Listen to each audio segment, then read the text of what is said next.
ज्ञान मार्ग माना जानकारी का मार्ग।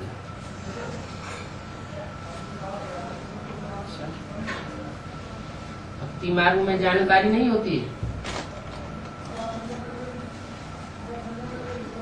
भक्ति मार्ग में कुछ जानते नहीं है क्या? जानते तो हैं, लेकिन जो कुछ भी जानते हैं वो सब नकामी बातें हैं। काम की कोई बात नहीं। क्यों? भक्ति मार्ग में काम की कोई बात नहीं है। क्यों काम की बात नहीं है? क्योंकि जो कुछ भी भक्ति मार्ग में जानते हैं वो दुख की ओर ले जाने वाला है। और ये है ज्ञान मार्ग। जानते हैं, जानकारी है, ज्ञान है। किस बात का ज्ञान है? सत्य का ज्ञान है। सत्य क्या है? जो सुख देने वाला है सो सत्य है, जो दुख देने वाला है सो असत्य है। दुखदाई है रावण और सुखदाई है राम। सुख देने वाला एक है और दुख देने वाले रावण के अनेक सिर हैं और मुखिया बनकर के बैठे हैं। एक है सुखदाता, बाकी सब है दुखदाता। तो सत्य किसे कहा जाए? ज्ञान किसे कहा जाए?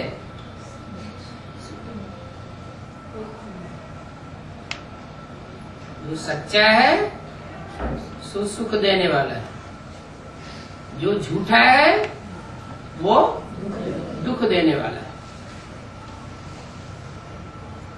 दुनिया में है सब भक्ति मार्ग।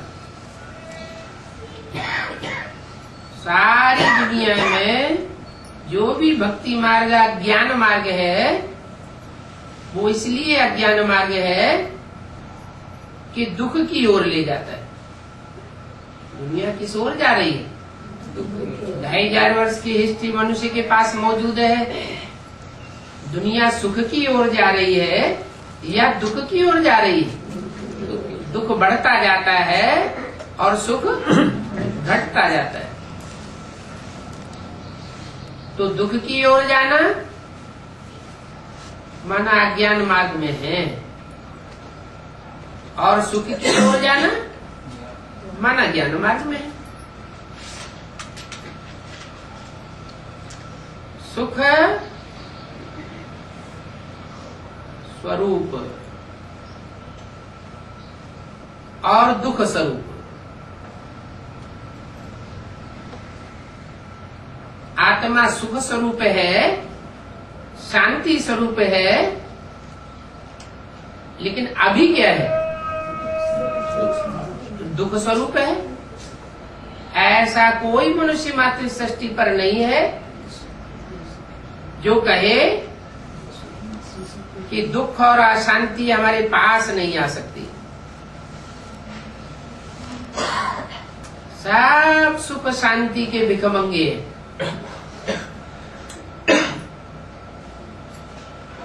माना सब सत्य से दूर है और असत्य से चिपके हुए हैं। सत्य एक बाप सत्य और अनेक है असत्य। ये है झूठ खंड। झूठ खंड में सब झूठे, झूठे लेना, झूठे देना, झूठे भोजन, झूठ चबेना। हर बात में झूठ ही झूठ। बाप आकर सत्य बताते हैं। बाप है ही सत्य चित्त आनंद, सच्चा है, चैतन्य है और आनंद स्वरूप है।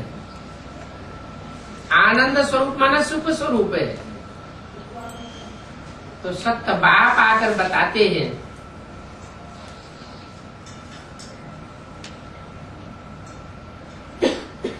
कि अज्ञान क्या है और ज्ञान क्या है, दोनों की पहचान देते हैं। अज्ञानी मनुष्य अज्ञानता की दुनिया में पड़ा है, उसको पता नहीं है सत्य क्या है और असत्य क्या है। ऐसे तो बड़े बड़े जज बैठे हुए हैं, जजमेंट देने वाले, इस बात का जजमेंट देते हैं सत्य क्या है, असत्य क्या है, न्याय क्या है, अन्याय क्या है। बड़े बड़े धुरंधर बैठे हुए हैं, लेकिन फिर भी सत्य सामने नहीं आता, झूठ ही झूठ बढ़ता जाता है। अभी सत्य बाप आकर के बताते हैं, सत्य का निचोड़ है आत्मा ज्योति बिंदु। इस स्वरूप में अगर टिकेंगे तो सत्य की पहचान होती जाएगी। सत्य है आत्मा, असत्य है शरीर, देह, देह के 5 तत्व। जहां देह के 5 तत्व हैं, भले चैतन्य में है तो भी उनमें काम, क्रोध, मोह, अहंकार भरा रहता है, देह भान भरा रहता है,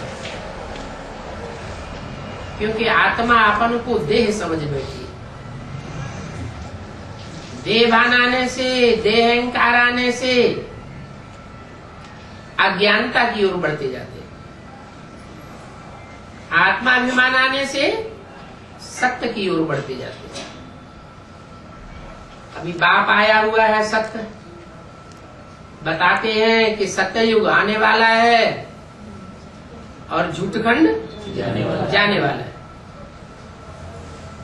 ज्ञान की दुनिया आने वाली है, सत्य की दुनिया, सत्युग आने वाला है, और अज्ञानता की दुनिया, झूठखंड खलास होने वाला है। ये देह की दुनिया है।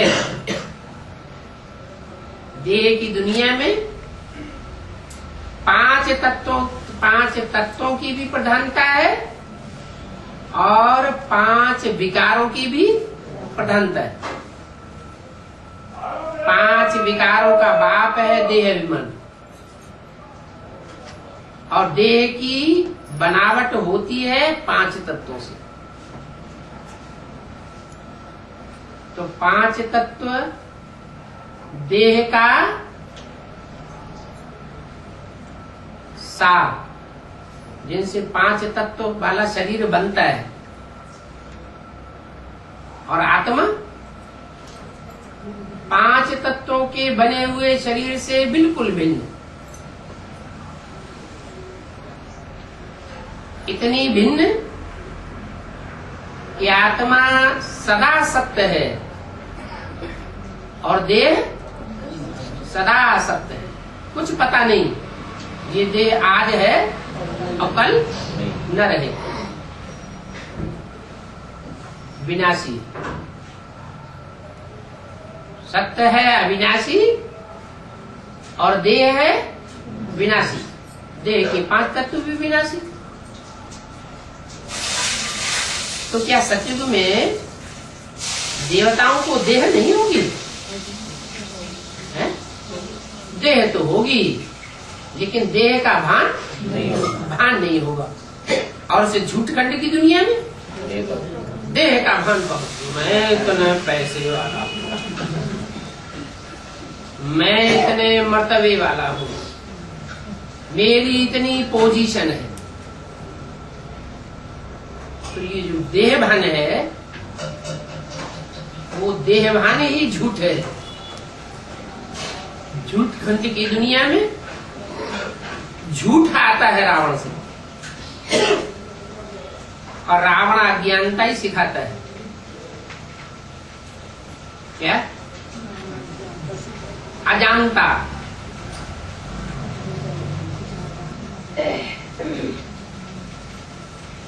शास्त्र बाद में बने,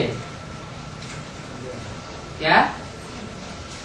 शास्त्र तो बने बाद में, लेकिन अजंता अलोरा की गुफाएं पहले बनी। वहां से शुरुआत हुई मनुष्य के अज्ञानता की। उन गुफाओं में ज्ञान के नाम पर अज्ञानता के चित्र बना दिए गए। जो चित्र बने उनमें सत्य था या असत्य था, सच्चाई थी या झूठापन ज्यादा था? है? नहीं, उन चित्रों में चित्रकार ने जो भाव भंगियां भरी थी उसमें सच्चाई तो थी, लेकिन चित्र बनाने वाले कौन थे? भगवान था या देहधारी मनुष्य थे?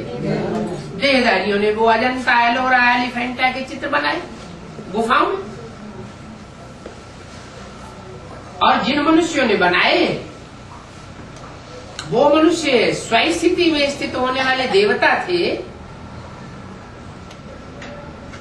या परचिंतन करने वाले थे? मनुष्य थे। मन जिनको होता है उनको कहते हैं मनुष्य। मन क्या करता है? चंचलता करता है। तो चंचलता से जिनका जन्म हुआ वो है असत, और बाप आकर के राजयोग सिखाते हैं।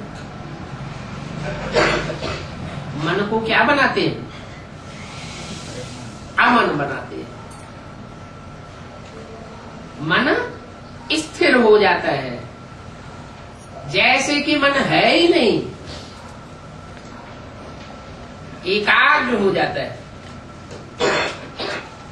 मन जब एकाग्र हो जाता है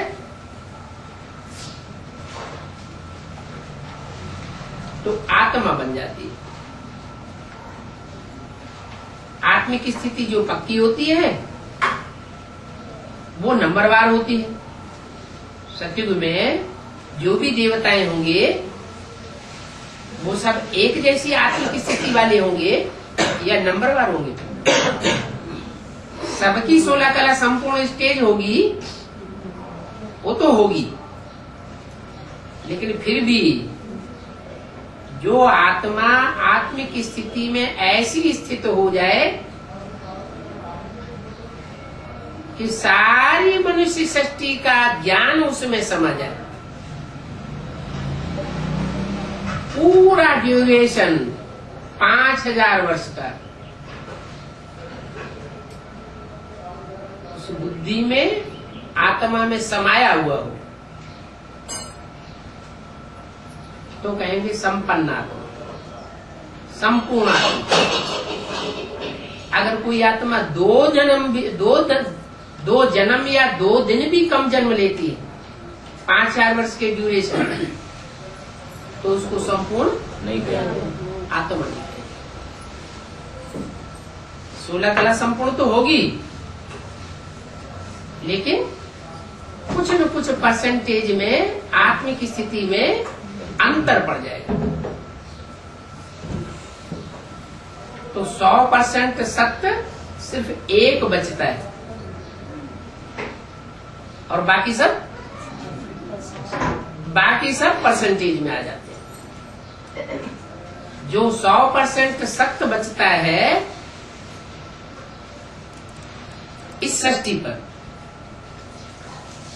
जिसके लिए बोला है इस सृष्टि पर सदा कायम एक शिव बाबा है। अगर वो शिव बाबा इस सृष्टि पर सदा कायम न रहे तो ये सृष्टि भी ठहर नहीं सकती। सत्य के बगैर सृष्टि ठहर नहीं सकती। भले आज की दुनिया झूठखंड है, लेकिन झूठखंड भी ठहरा हुआ है ना, खलास तो नहीं हो गया, अभी ठहरा हुआ है। इसका मतलब जरूर इसमें कहीं न कहीं सत्य है। और अभी तो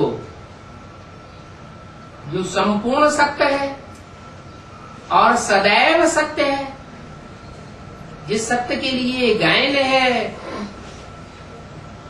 पूर्णमिदम्, वह सदा पूर्ण है,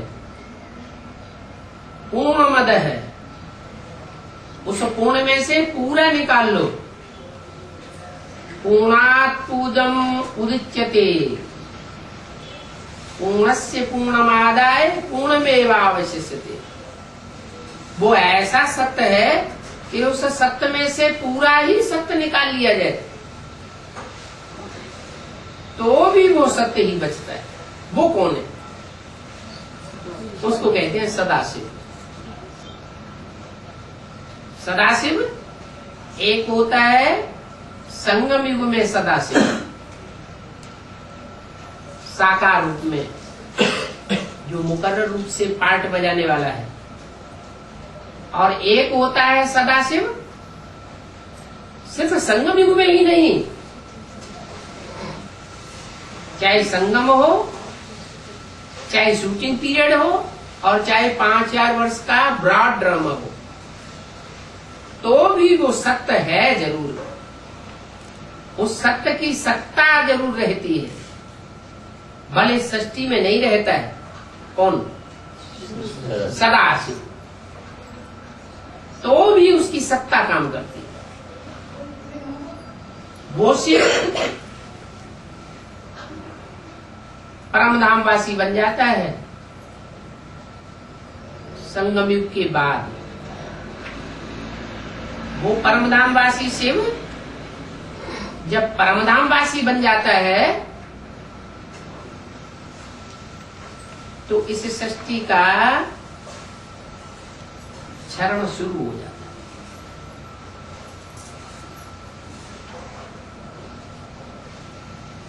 जैसे मकान बनता है, इंजीनियर बता देते हैं इस पुल की आयु, इस मकान की आयु इतनी है, तो 4 अवस्थाओं में बताया जाता है कि ये सतो प्रधान स्टेज, ये तमो प्रधान, ये रजो, ये सतो। तो ऐसे ही आत्मा भी इस सृष्टि पर जब संपन्न बनती है, संपूर्ण सत्य नंबरवार आत्माएं धारण करती हैं, सात्विक स्टेज को धारण करने के बाद एक लंबे अरसे तक वो अपने सत्व को टिका पाती है। लेकिन सदाशिव इस सृष्टि पर न होने के कारण आखिरी रिजल्ट क्या होता है? जैसे जैसे असक्त आत्माएं, जो अपूर्ण आत्माएं हैं, वो इस सृष्टि पर उतरती रहती हैं, ऊपर से बाद में उतरती हैं, वो अपूर्ण आत्माएं उतरती हैं या संपन्न आत्माएं उतरती हैं? अपूर्ण आत्माएं, माने पूरी आत्मा नहीं बनती, पूरे 84 का चक्र लेने वाली आत्माएं नहीं है। वो उतरती है तो उनके संग के रंग में आने से जो संपूर्ण सत्य आत्मा है, बाप समान बनने वाली आत्मा, सुप्रीम सोल के सबसे नजदीक रहने वाली आत्मा, वो भी नीचे गिरती। 16 कला संपूर्ण से क्या बनती है? कलाहीनता की स्टेज की ओर जाती है। और ये क्रम सत्युग की आदि से ही चलता है। क्यों चलता है? जैसे सोना होता है, सोना में चांदी की खाद डाली जाती है तो सोने का ग्रेड नीचे उतरता है। लेकिन चांदी की खाद पड़ी है, चांदी तो बहुत ड्यूरेबल होती है। क्या चांदी में घिसाव नहीं आता, फिर भी सोने का जो मूल्य है वो कम होता जाता है।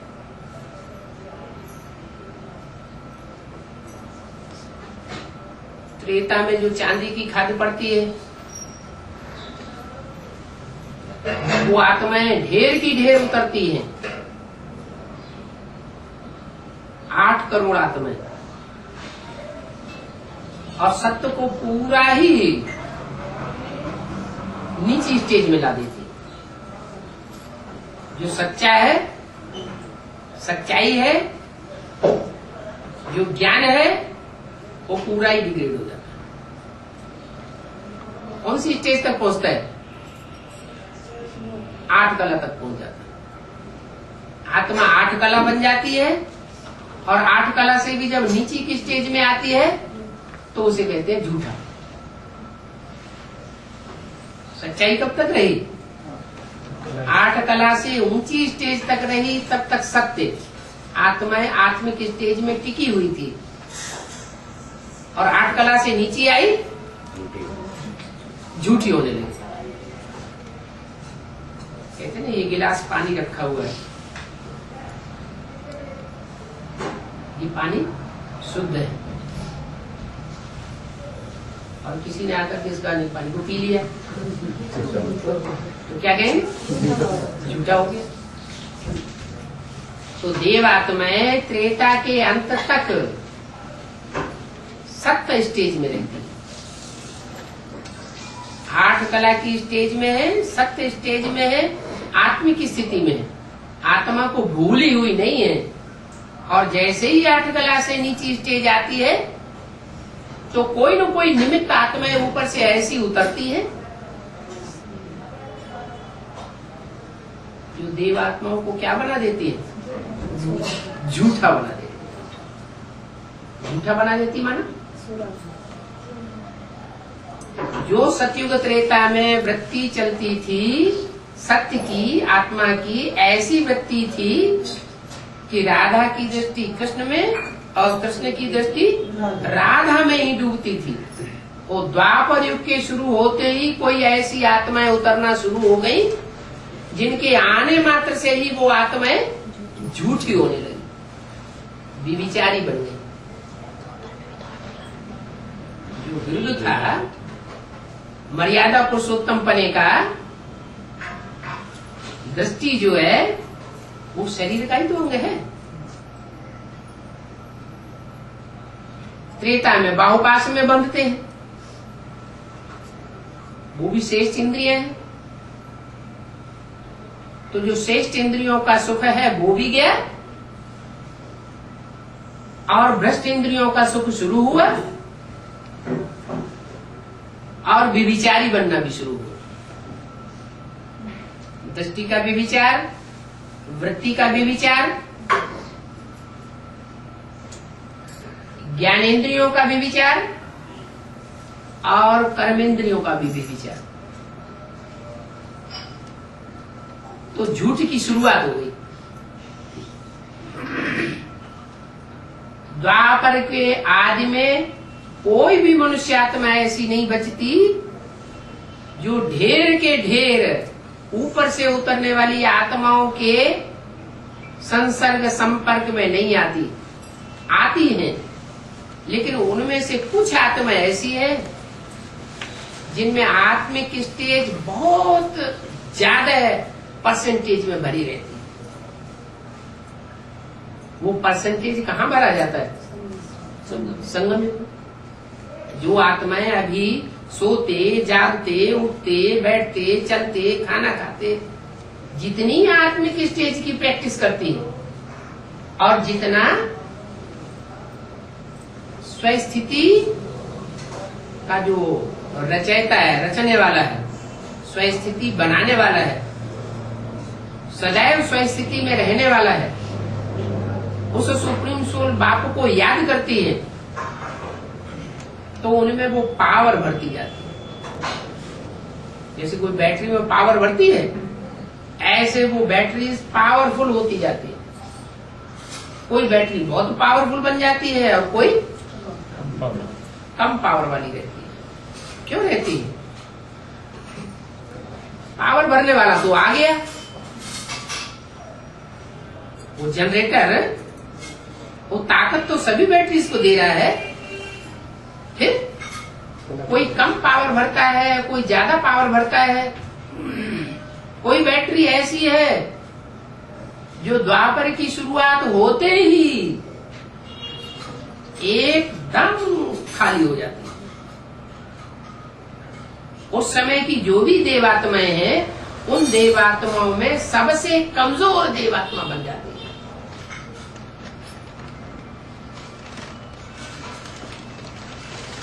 और उस कमजोर देवात्मा में, पतित देवात्मा में ऊपर से आने वाली पावरफुल आत्मा प्रवेश कर जाती है। जो ऊपर से प्रवेश करती है वो अपनी कोटि की पावन आत्मा है, लेकिन इतना ज्ञान उसमें नहीं है कि व्यभिचार क्या होता है और अव्यभिचार क्या होता है। झूठा किसे कहा जाता है और 100% सच्चा किसे कहा जाता है। ऐसी आत्मा जब उस कमजोर आत्मा में प्रवेश करती है तो सत्य का ज्ञान न होने के कारण वो भी तेजी से उस झूठ के संग के रंग में आती है, पतित आत्मा के संग के रंग में आती है और तेजी से नीचे गिरना शुरू हो जाती है। क्यों? क्योंकि उस आत्मा की बुद्धि में विविचार का ज्ञान नहीं है, खूब विविचार फैलाती है, दृष्टि वृत्ति का करप्शन फैलाती है। उस फैलाने के टाइम पर कुछ आत्माएं उस करप्शन से बच करके रहती है और कुछ आत्माएं पूरी कन्वर्ट हो जाती है। इसका कारण क्या हुआ?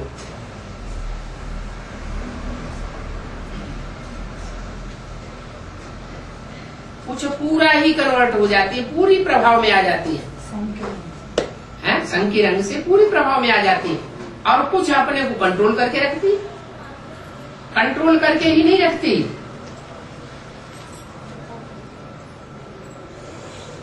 उन कन्वर्टेड आत्माओं को जो दृष्टि वृत्ति का करप्शन में पूरी फंस जाती है, उनको खदेड़ के हिंदुस्तान से बाहर कर देती है।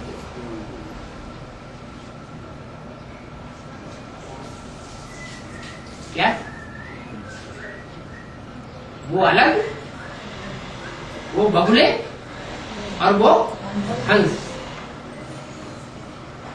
उनको टिकने नहीं देती। वो अरब देशों में जाकर के अपना खूब स्वतंत्र रूप से व्यभिचार फैलाते।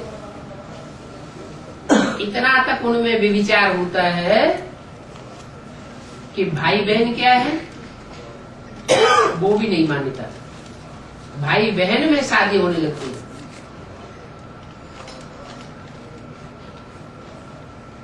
तो वो तो स्वतंत्र हो गई व्यभिचार के लिए, व्यभिचारी दुनिया बनाने के लिए। और भारत में फिर भी ऐसी आत्माएं रहती है जो व्यभिचार का मुकाबला करती है। झूठ माना व्यभिचार,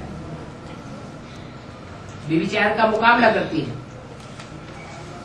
मुकाबला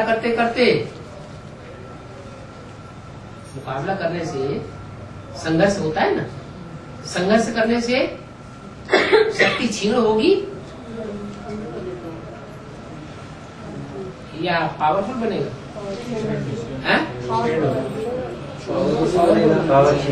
मुकाबला करने से शक्ति क्षीण होती है या पावरफुल बनती है? क्षीण होती है। कोई भी संघर्ष करेंगे तो शक्ति क्षीण होती है। बाबा ने हमको अभी क्या सिखाया? विकारों से युद्ध तो करना है, लेकिन जो बाबा ने विकारों से युद्ध करना सिखाया है उसमें हमारी शक्ति क्षीण हो रही है या हम पावरफुल बन रहे हैं? सब पावरफुल बन रहे हैं। क्यों? पढ़ाई तो सबको एक जैसी पढ़ाई जा रही है। जन्मों के क्या संस्कार? खोटे संस्कार नहीं, जिन आत्माओं ने व्यभिचारियों का संग लिया है पूर्व जन्मों में, वो यहाँ शूटिंग पीरियड में भी उन व्यभिचारियों के संग के रंग में आ जाती है। बनी बनाई बन रही, अब कछु बननी ना, तो कब बनी बनाई? ये जन्मों में जो बनी बनाई है वो यहाँ शूटिंग पीरियड में रिहर्सल होती है। शूटिंग पीरियड में रील घूमती है। तो ये जो रील घूम रही है,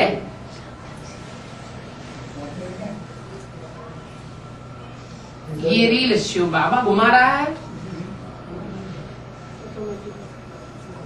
रावण घुमा रहा है, या हम आत्माएं घुमा रही है? इस रील के घुमाने का जिम्मेवार कौन? हर आत्मा अपने लिए खुद जिम्मेवार है। अभी भगवान बाप तो आकर के हमारी बुद्धि रूपी हथेली में पूरी तकदीर दे रहा है। ऐसा करने से ऐसा होगा, ऐसा करने से ऐसा होगा। जानते भी हैं झूठ क्या है और सत्य क्या है, फिर भी जानने के बावजूद भी न चाहते हुए भी क्या हो जाता है? झूठ की ओर आकर्षण हो जाता है। तो जो झूठ की ओर आकर्षण हो जाता है, और हम जानते हैं कि हमारा ही किया हुआ कर्म है,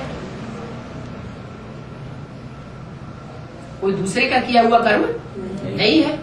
अगर कोई आत्मा माया बनकर के आती है, रावण बनकर के आती है, माया बन के आती है स्त्री रूप में, और रावण बन के आती है पुरुष रूप में, ये दो रूप में माया आती है ना। तो जो भी माया आती है, उस माया के प्रभाव में हम झूठ और सत्य को नहीं पहचान पाते, और द्वापर युग में हम कमजोर पड़ जाते हैं। कोई द्वापर में आदि में ही कमजोर पड़ते हैं, कोई द्वापर के मध्य में कमजोर पड़ जाते, दूसरे धर्म पिताओं के आने के बाद, कोई द्वापर के अंत में, कोई कलयुग के अंत में, कोई कलयुग के मध्य में, और कोई आत्मा ऐसी है जो कलयुग के अंत तक, अंतिम जन्म तक झूठ से लड़ाई लड़ती रहती है।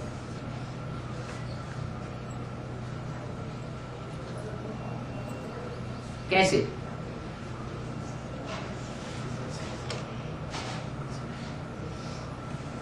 अंतिम जन्म तक लड़ाई लड़ेंगी तो संघर्ष करते करते उन आत्माओं का हाल क्या होगा? बेहाल हो जाना चाहिए, है? बेहाल नहीं होना चाहिए। नहीं, जैसे यहाँ इस समय संगम युग में जो आत्माएं विकारों से युद्ध कर रही हैं और हिम्मत नहीं आती, क्या? एक तो होता है विकारी ऐसा जो अपने घर में ही विकारी है, और एक विकारी ऐसा होता है जो अनेकों के साथ भी विचार में आसक्त हो जाता है। एक है सन्यासी जो अपने घर को सन्यास करता है, और हम बच्चों को कैसा सन्यास बताया है? बेहद का सन्यासी बनना। बेहद का सन्यासी का मतलब क्या है? कि हमारी कोई हद की गृहस्थी नहीं है, क्या? छोटी गृहस्थी नहीं, हमारी कोई छोटी मोटी गृहस्थी नहीं है। वसुधैव कुटुम्बकम, सारी वसुधा ही हमारा परिवार है।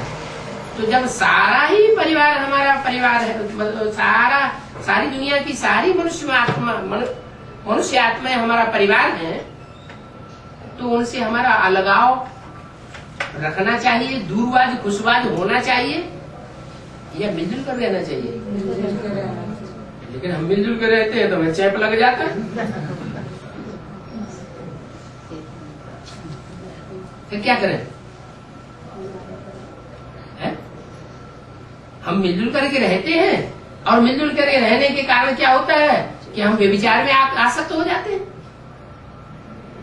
हमारी इंद्रियां जो है आसक्त हो जाती हैं। तो क्या करें, दूरबाज खुशबाज रहें या मिक्स होकर के रहें?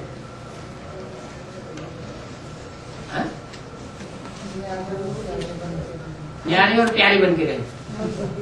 कोई मिसाल? कीचड़ में कमल का फूल रहता है। कमल का फूल, वो कमल का फूल तो जड़ है, मिसाल कहाँ हुई? कोई चैतन्य मिसाल बताए? राम वाली आत्मा। कैसे? जगदम्बा। राम वाली आत्मा कहते मर्यादा पुरुषोत्तम, उन्होंने दूसरी शादी भी नहीं की। हैं?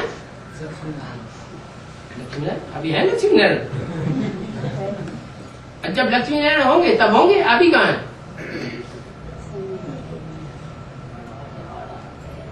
अरे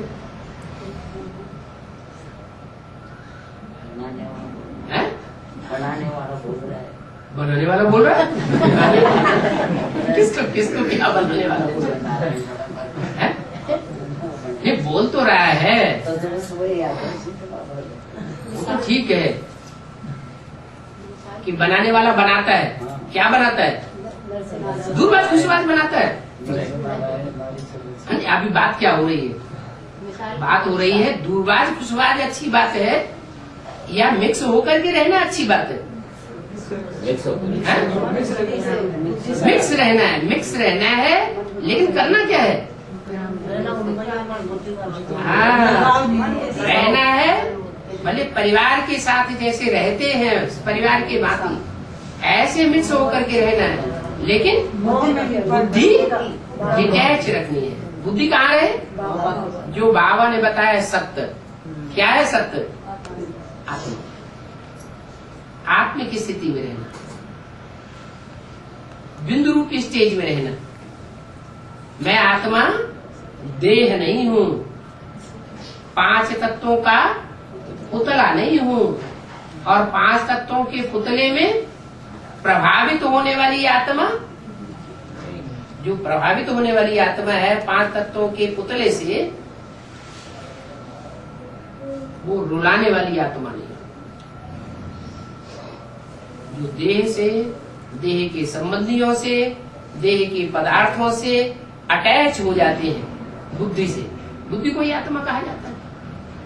मनोबुद्धि से जो अटैच हो जाते हैं देह के संबंधियों, देह के पदार्थों से छोड़ नहीं सकते,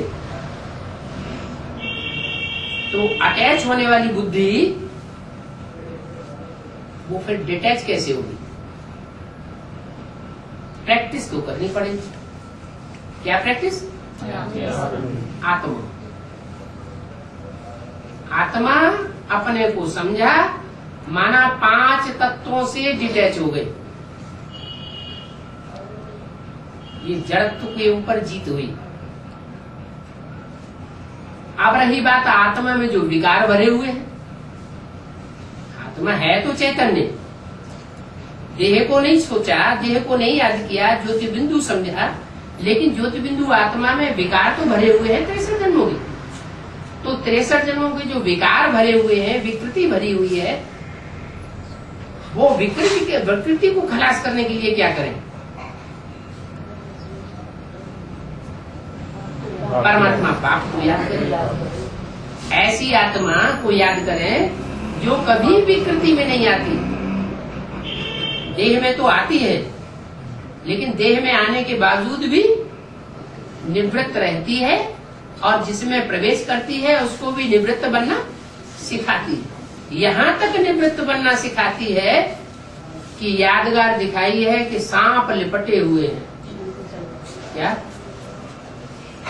काम विकार की यादगार सांप लिपटा हुआ है कमर में। कोई एक सांप लिपटा हुआ होने की बात होगी क्या? हा? एक ही सांप लिपटा था क्या? अरे सारा परिवार, जब सारी दुनिया कुटुंब है तो कितने भी सांप हो, उन सांपों से प्रभावित होने वाली आत्मा नहीं होनी चाहिए। वो यादगार बनी हुई है, वो सैंपल बताया गया है। ऐसे ही क्रोध विकार, क्रोध के लिए कौन सी भुजा ज्यादा काम करती है क्रोध में? हैं? कोई की राइट हैंड ज्यादा काम करता है और कोई का लेफ्ट हैंड ज्यादा काम करता है। घरवाली को कहते हैं लेफ्ट हैंड और पुरुष स्वयं है राइट हैंड। तो क्रोध के रूप में जो कार्य करने वाली जन्म जन्मांतर की सहयोगी आत्मा है, देवात्मा होती है ना, तो देवात्माएं तो 21 जन्म तक लगातार एक के साथ एक के संग में रहती है। फिर धीरे धीरे उनका संग किसी का जल्दी टूट जाता है, किसी का अंत तक टूटता है। नंबर 12, तो जो आत्माएं आदि से लेकर के अंत तक एक के संग के रंग में रंगी है, जैसे पार्वती के लिए क्या गायन है, वरौ शंभु न तो रौ कुमार,